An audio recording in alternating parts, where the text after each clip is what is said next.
죄와 실수를 반복했던 불평과 원망을 거듭했던 출애굽 1세대, 부모 세대가 다 죽었습니다.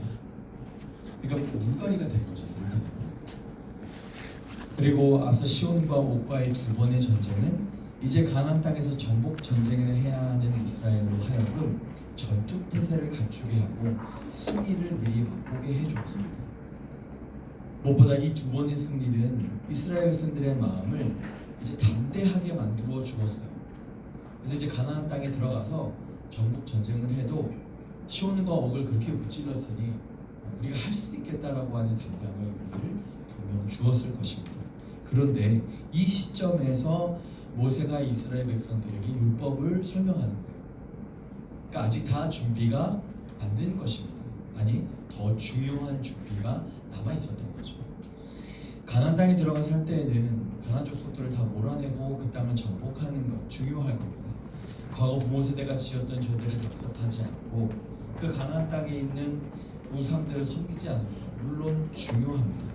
그런데 그보다 더 중요한 것은요, 그들의 정체성이에요. 이스라엘은 누구인가?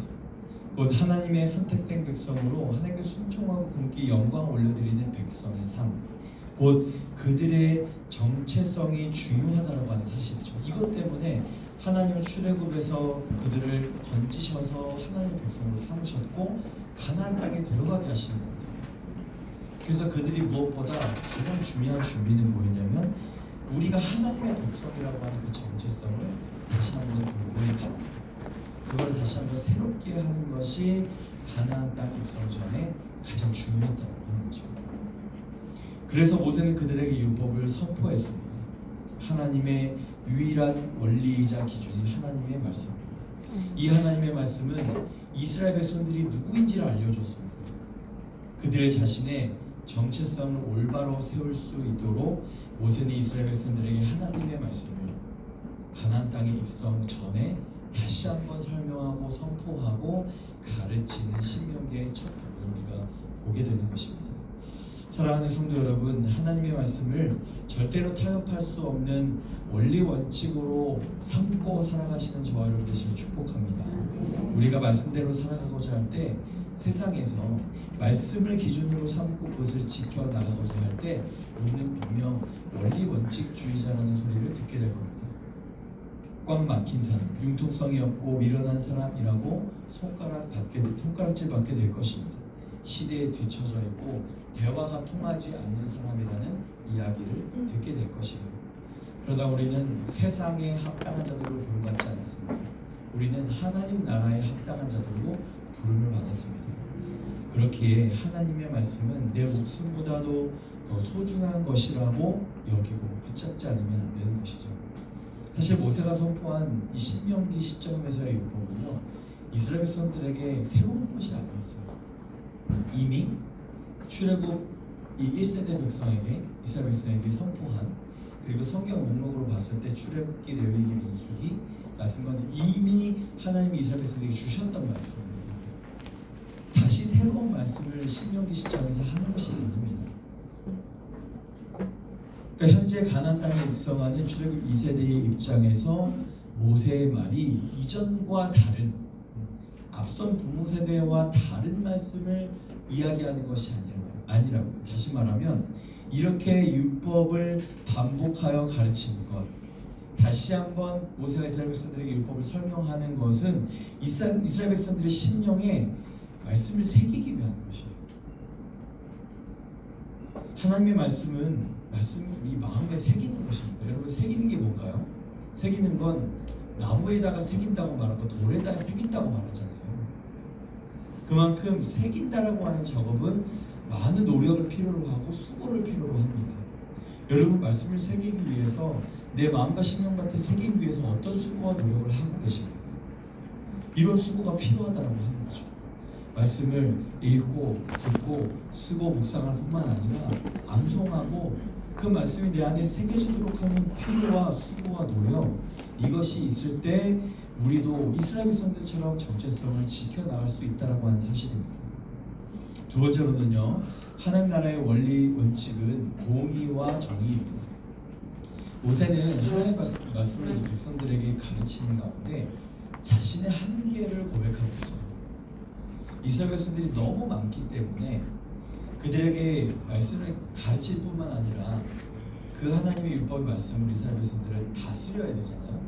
근데 모세는 혼자고 이스라엘 백성들이 60만이 넘는, 아니 200만이 넘는 것으로 추산되는 많은 백성들이기 때문에 모세 혼자 다스릴 수 없다라는 자신의 한계를 이야기합니다.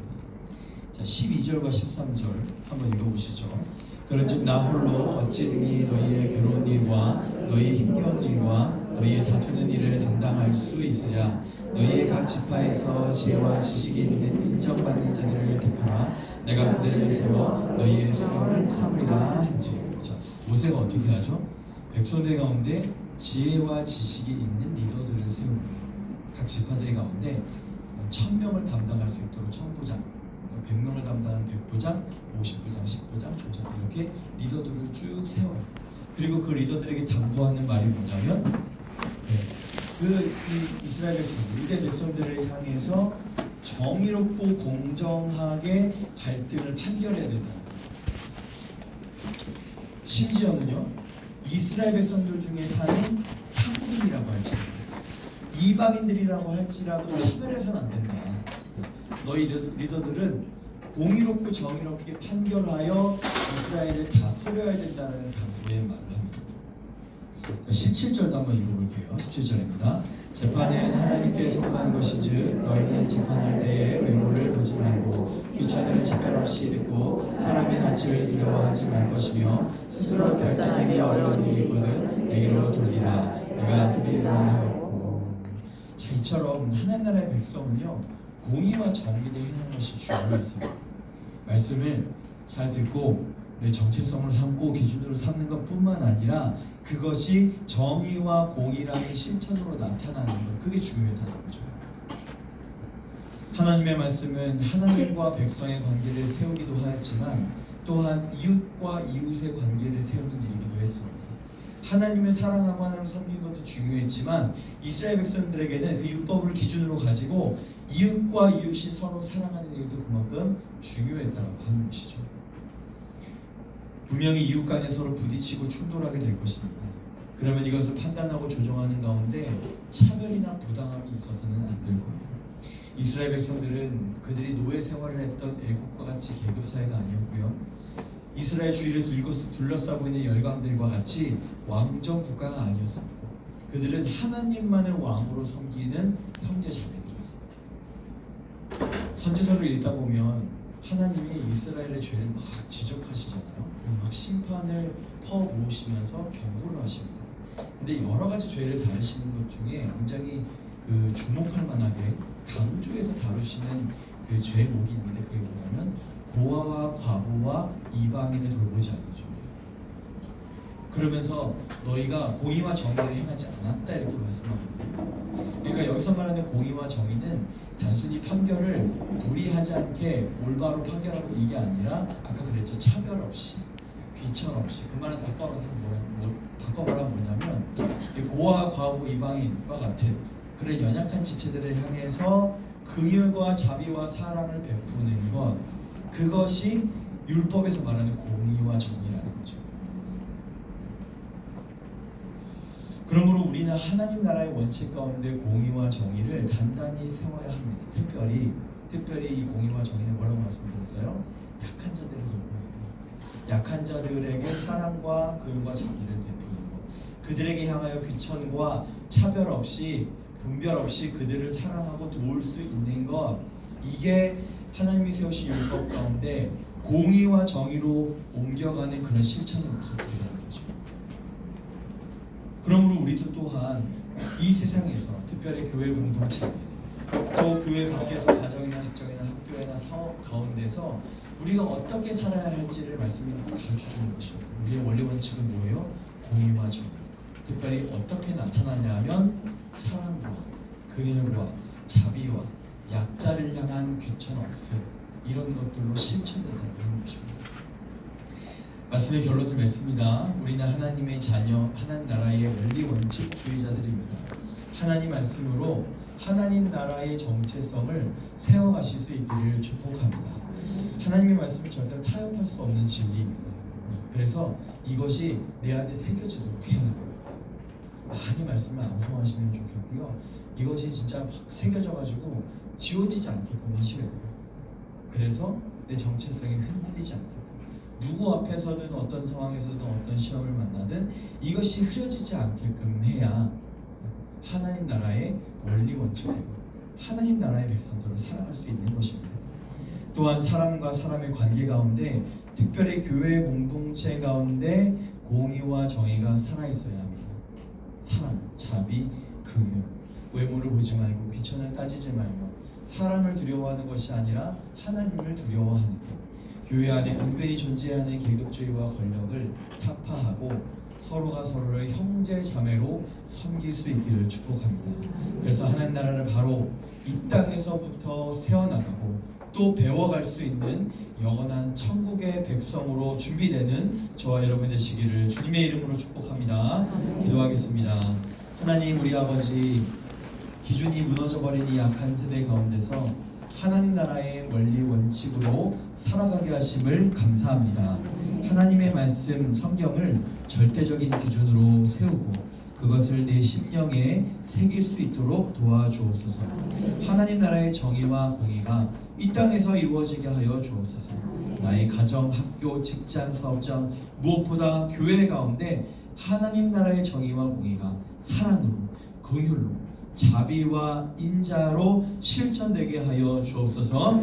우리의 모든 신앙의 표대가 되시는 예수님의 이름으로 기도합니다. 아멘. 하늘에 계신 우리 아버지여, 이름이 거룩히 여김을 받으시오며 나라가 임하시오며 뜻이 하늘에서 이루어진 것 같이 땅에서도 이루어지이다. 오늘 우리에게 일용할 양식을 주시옵고 우리가 우리에게 죄 지은 자를 사하여 준 것 같이 우리 죄를 사하여 주시옵고 우리를 시험에 들게 하지 마시옵고 다만 악에서 구하시옵소서. 나라와 권세와 영광이 아버지께 영원히 있사옵나이다. 아멘. 이 시간 우리 함께 기도하기를 원합니다. 먼저 말씀을 붙잡고 기도하겠습니다. 하나님 나라의 원리 원칙을 내가 먼저 버린 것은 아닌지 돌아보게 하옵소서. 오늘 듣고 읽고 묵상하는 말씀이 내 안에 새겨지게 하시고 삶에서 정의와 공의로, 사랑과 자비와 긍휼로 실천되게 하여 주옵소서. 두 번째로 나라 민족을 위해 기도합니다. 교회들 가운데 말씀이 선포되는 강단이 살아있게 하시고 다음 세대 가운데 나라의 미래를 이끌어갈 많은 인재들이 배출되게 하여 주옵소서. 전 세계에 있는 한인 디아스포라 성도들이 믿음의 교두보를 세워가게 하시고 그들의 땅에서 선교의 사명을 감당하게 하여 주옵소서. 마지막으로 교회를 위해 기도하실 때 세우신 선임 목사님과 담임 목사님, 교역자들과 및 직원들에게 성령 충만함과 강건함을 더하여 주옵소서. 오디시 공사 가운데 모든 민원을 해결하여 주시고 가장 적절한 때에 예배가 시작될 수 있게 하옵소서. 다가오는 2025 다니엘 기도회 가운데 큰 은혜가 있게 하여 주옵소서. 이와 같은 기도의 제목을 가지고 우리 주님의 이름 부르며 기도하겠습니다. 주여, 하나님 아버지 은혜와 사랑을 감사합니다. 오늘도 우리를 이 기도의 자리로 불러주시고 하나님의 말씀을 듣고